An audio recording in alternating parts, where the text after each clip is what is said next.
तुम्हें बिल्कुल जरा सी शर्म नहीं आई? किस बात पे? जिस माँ ने तुमको जन्म दिया उस माँ को तुम्हारी भाभी ने कितनी बातें सुनाई और तुम्हारे सामने, और तुम मुंह उठा के वापस चली आई। भाभी ने इसलिए बातें सुनाई कि कभी कभी मम्मी भी गलत रहती हैं। आपको पता है, मम्मी मुझे भी कभी कभी गलत बात पे डांट देती हैं, पर मम्मी को बाद बाद में समझ में आता कि अरे मैं तो गलत थी। कभी कभी पेरेंट्स भी गलत होते हैं। भाभी ने कुछ गलत नहीं किया, मैं आपको क्लियर कर देती हूँ उस बात पे, और हमें बीच में बोलने की कोई जरूरत नहीं थी। पर तुम अपनी माँ के फेवर में बोल सकती थी। क्यों बोलूं? जब मम्मी की गलती थी उसमें, भाभी की गलती नहीं थी, तो मैं क्यों बोलूं मम्मी के फेवर में?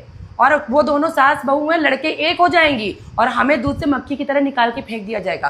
कल को भाभी की नजरों में कौन गिरेगा? मैं। जब मुझे पता है कि मेरी माँ गलत है, मेरी भाभी सही है, तो मैं भाभी के ही पक्ष में रहूंगी, ना कि माँ के पक्ष में रहूंगी।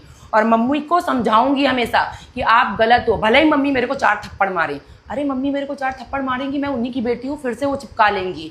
पर भाभी के पक्ष में मैं जहर भरूंगी जाके ना, तो मम्मी तो भाभी को बहुत दूर भगा देंगी।